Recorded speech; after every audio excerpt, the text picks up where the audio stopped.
प्यारे याद रखना, जिस घर में सर्प रहता है उस घर में कभी नींद नहीं आती।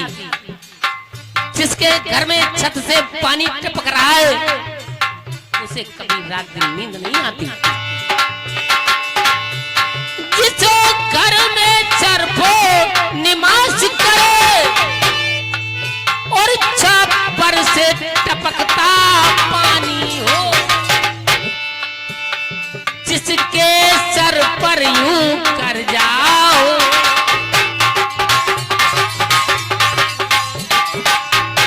जिसके सर पर यूं कर जाओ, जिसके घर सुता सयानी हो,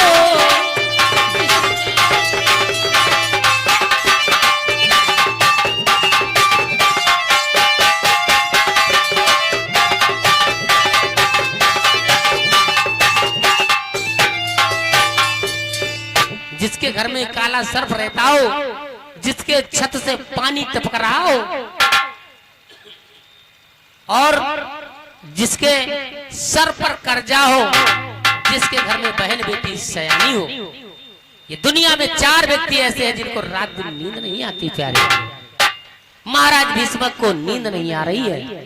आज देव ऋषि नारद ने बता दिया था इनके लिए जब भी विवाह करना तो द्वारिकाधीश के साथ में करना।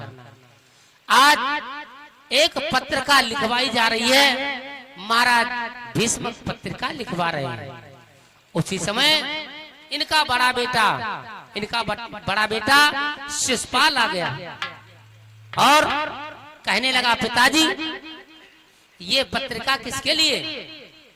महाराज भीष्मक ने कहा, ये पत्रिका तुम्हारी बहन रुक्मिणी के लिए। अच्छा, कहाँ मेरी बहन का विवाह कर रहे हो पिताजी? बताया। भीष्मक महाराज ने कहा, आपकी बहन का विवाह द्वारिकाधीश के साथ में होने जा रहा है। उसी समय बोला है, क्षमा करें, रुकम, इनका बड़ा बेटा रुकम है। आज रुकम कहने लगा कि पिताजी अगर बेटी तुम्हारी है तो फिर बहन हमारी है। मैं जहां चाहूंगा अपनी बहन का विवाह करूंगा। क्यों? क्योंकि उस नचकरिए के साथ, माखन चुराने वाले के साथ, गैया चराने वाले के साथ मैं अपनी बहन का भी विवाह करूंगा। और अगर कहीं धोखे से उसकी बारात आ गई तो बारात अगर कहीं आ गई तो पिताजी नदियां खून के बह जाएंगी और लहू लोहान हो जाएगा। यहाँ पर डोली की जगह आरती उठ जाएगी। महाराज भीष्मक कहने लगे, बेटा आखिर तुम्हारी बहन है तो तुम ही बताओ कुछ। आज उसी समय बोला है, रुकम कहने लगा, सुना पिताजी कि मेरे और सामने छलबल की और क्या बौछारे चल पावेंगी।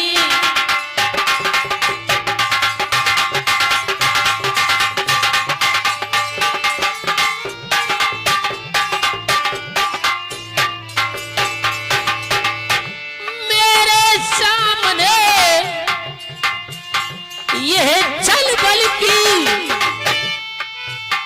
क्या बौछारे चलो पावेंगी। अरे पिताजी सुन रहे हो ना? अगर ये शादी पक्की होगी,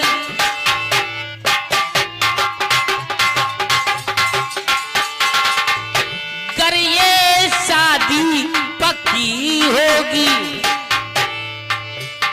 तो तलवारें चल जाएंगी।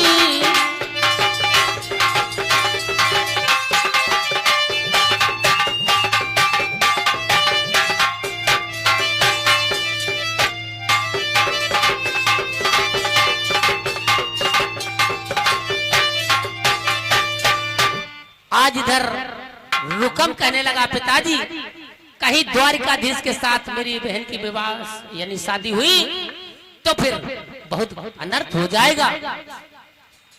महाराज भीष्मक कहने लगे तो फिर इतना क्रोध करने की जरूरत क्या? अरे तुम ही बताओ, तुम ही बताओ, अगर तुमने कहीं लड़का देखा हो तो तुम ही बताओ। उसी समय रुकम कहने लगा, हाँ पिताजी, मैंने देखा नहीं, बल्कि मेरा साला शिशुपाल खुद है जो चंदेली का राजा है। मैं अपनी बहन का विवाह अपने साले के साथ कर दूंगा।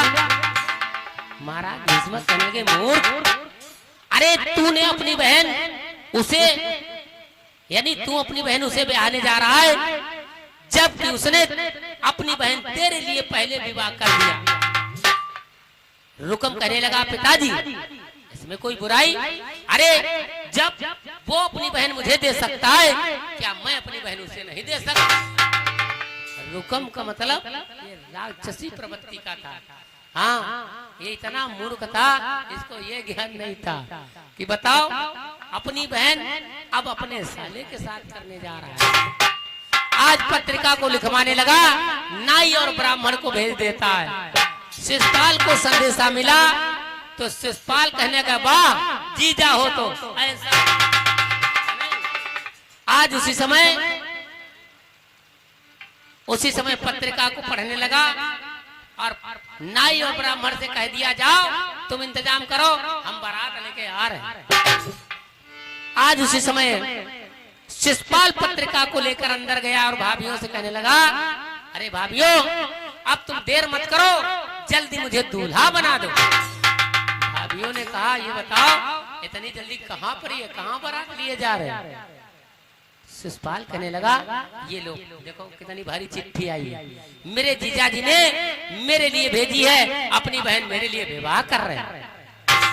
भाभियों ने कहा, मूर्ख न बनो, अरे देवर जी कहीं अपने बहनोई की बहन को तुम बारात करोगे, ये तो बहुत पाप होगा। शिशुपाल कहने लगा, तुम मुझे जल्दी दूल्हा बनाओ, दुनियादारी की बातें हमको ना बताओ। आज उसी समय खूब समझाने का भाभियां प्रयास करती हैं, शिशुपाल के समझ में नहीं आता, बनाए जाए। आज उसी समय शिशुपाल को बैठा दिया और कह रही हैं कि शिशुपाल जी सुनो, जो ही श्रृंगार करने का नंबर आया तो बच्चे से छींक हो। भाभियों ने कहा, सुन लो यह तो हो नहीं पाई, क्योंकि असगुन पहले नजर आ रहे, बताओ पहले छींक हो गई और तुम ब्याह करने जा रहे हैं। उसी समय शिशुपाल कहने लगा, होय तुम जल्दी हमको तैयार करो। भाभियों ने जो श्रृंगारदानी उठाकर पाटा के पास रखी, तब तक बिलारी ने इतनी तेज छलांग मारी कि शिशुपाल के ऊपर से कूद गई। भाभियों ने फिर कहा, मान जाओ देवर जी, मान जाओ। शिशुपाल कहने लगे, नहीं तुम जल्दी दूल्हा बनाओ। आए भाभियों जल्दी पाउडर लगाओ, काजल लगाओ, सब कुछ लगाओ। आज उसी समय भाभियों ने कहा, चलो भाई तैयार हो। अब समझाती जा रहे हैं कि सुनो, तुम बारात तो लिए जा रहे हो, लेकिन पहली बार जा रहे हो, सुनो मेरी बात, मेरी बातन को गांठी में बांध लेना। आज भाभियों ने कहा, सुनो देवर जी, अब बारात को तुम जाना तो संभाल के लेकर जाना, कि संभाले ससुराल जइयो। देवर जी खूब संभाल के जाना बारात।